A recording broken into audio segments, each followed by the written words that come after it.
So I do in fact have immigrant parents who left everything they knew and everyone they love, all to give me, a struggling high school senior with an unhealthy level of anxiety, a better life.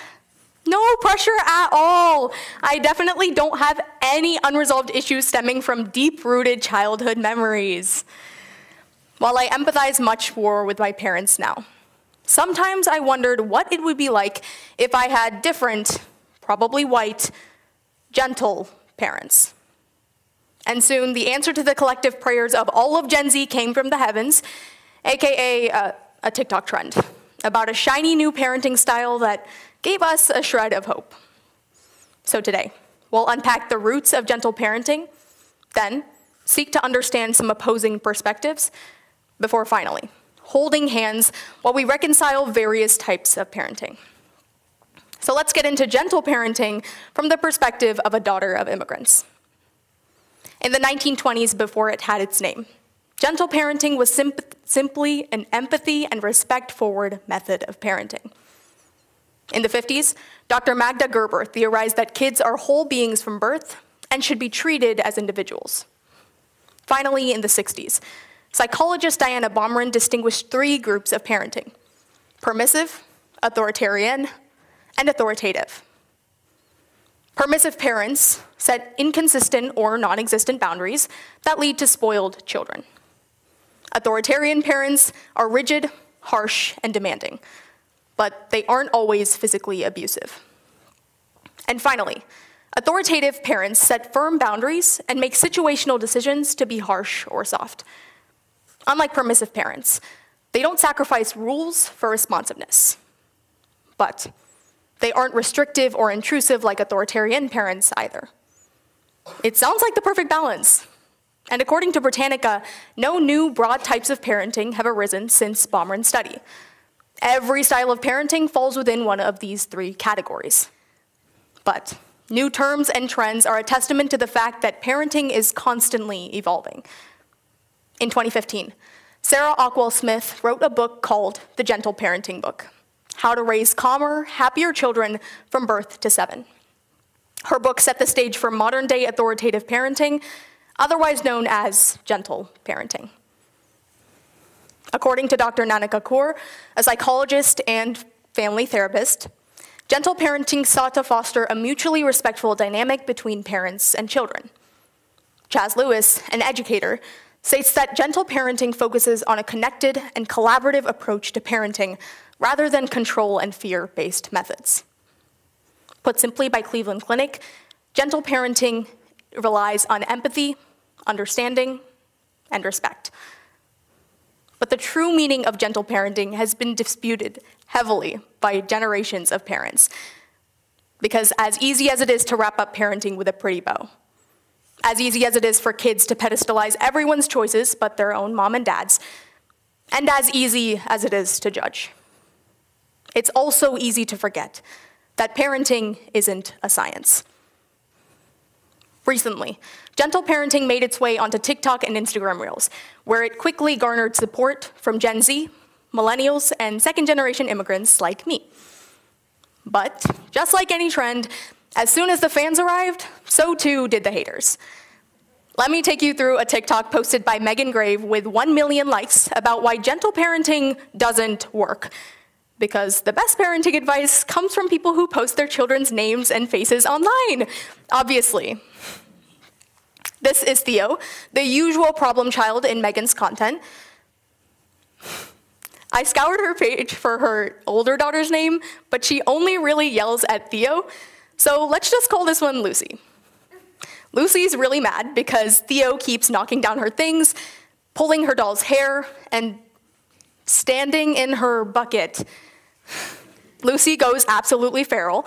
She calls Theo a turd. And get ready for the best gentle parenting you could ever imagine from Megan sitting on the couch. Theo, that wasn't very nice. Theo, can you stop knocking those down, please? And kicking them? Could you please stop? She continues asking Theo to stop for 2 minutes and 9 seconds before finally getting fed up and yelling, "Theodore, get out of the bucket." You might be thinking, wow, Megan's right. Gentle parenting doesn't work. So you go to the comments expecting the usual echo chamber, but instead, you're met with a bunch of people saying that Megan is spreading misinformation. In fact, commenter V. Carlos states, LOL, parent/adult holding the phone, stop. And while these may seem like harsh criticisms of tough parenting situations, Carlos has somewhat of a point. Megan didn't exemplify gentle parenting. In fact, her methods were much more permissive, which is often conflated with gentle parenting, and elevated to authoritarian when asking nicely didn't work. But instead of asking nicely, gentle parenting offers a strategy called redirection. According to the FSU Institute for Family Violence Studies, physical redirection is gently guiding your child to another activity. This might have helped Megan manage Theo's tomfoolery a little bit better. For teenagers, verbal redirection is simply requesting a behavior. And while it may sound easy, redirection is extremely difficult in practice. Polly Dunbar, a parent with The Independent, has tried gentle parenting tactics like redirection. She's even tried scripts outlined by, surprise, surprise, more TikTok parents, stating to first, verbally sympathize with your child, then set a firm boundary, and finally, offer some kind of choice to lighten the load of the boundary. But empathy and choices didn't work. Her 3-year-old son resisted compliance. So she picked up her child and left playtime. With such frustrating situations, it's no wonder that parents resort to authoritarian methods. I mean, it's one of the most common sentiments shared by those who attempt gentle parenting. In fact, Sarah Winter with The New Yorker writes that gentle parenting, specifically in Sarah Ockwell-Smith's book, distorts normal moments of frustration from parents to make them sound authoritarian and evil. She states that it sets an inhuman standard for parents to react perfectly to every situation and for every kid to respond to the same set of tactics. And I agree. Gentle parenting is extremely demanding, and it's a little bit hard to understand. So I'd like to offer my perspective as the daughter of the best parent of all time, my mother. And yes, that adorable child is not a boy, it's actually me. Gentle parenting, while very mainstream, mostly focuses on elementary schoolers. So I'll be the example. My mom came to America with a pretty standard set of Indian family values. She made what she now considers to be grave mistakes while raising my sister and I. And her growth as a parent over the past 17 years is one of the most powerful examples of gentle parenting I can think of. In our family, gentle parenting was her willingness to discuss boundaries, to take accountability for her actions, and to consistently put in the effort to change. And slowly but surely, my sister and I followed her example. Now, unlike before, we talk to her about pretty much anything and everything. We discuss our relationship with her frequently and find ways to improve from both sides. Her advice to me, if I become a parent one day, is to love my child openly and relentlessly.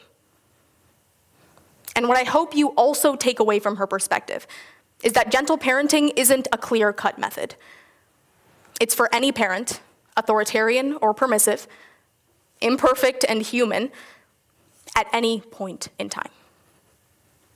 It's doing your absolute best to keep your child's mental state in mind while also somehow protecting your own. And it's situational, and it's hard, but it's also equally rewarding.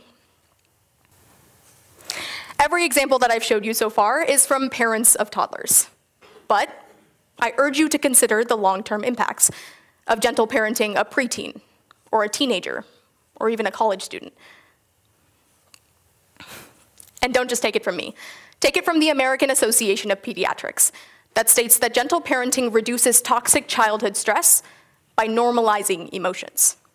Down the line, this reduces kids' distress tolerance, or improves kids' distress tolerance, which is their ability to cope with intense emotions. News and Health states that gentle parenting fosters a strong and healthy bond between parent and child. And BetterHelp, an online therapy platform, states that gentle parenting can even improve kids' performance in schools. I know all the Asian parents are shaking at that one. But what are some actually expert-approved methods that aren't straight from TikTok? Psychiatrist Bruce Perry offers the regulate, relate, then reason approach. First, soothe your child. Then, do your best to connect and understand. And finally, have your teaching moment. And if this all sounds overly corny to you, maybe consider how you were parented. According to Pew Research Center, 44% of parents who claim to raise their children differently from how they were raised put love and their relationship with their child high up on their list of priorities. In contrast, 16% of parents who raise their children similarly to how they grew up even mention those values. Leslie Priscilla Areola Hillenbrand, founder of Latinx Parenting, states that gentle parenting moves away from the idea that kids are either good or bad. And it moves towards the truth that kids are seeking connection and often haven't learned the strategies to meet that need. She continues that while there are many cultural roadblocks to healthy parenting, it is absolutely essential to break generational cycles in order to build bonds. So today, I hope that my speech has cleared up some of the misconceptions surrounding gentle parenting and maybe even sparked some introspection. Because, as crazy as it sounds, a rough around the edges TikTok trend might have been a step in the right direction. Thank you.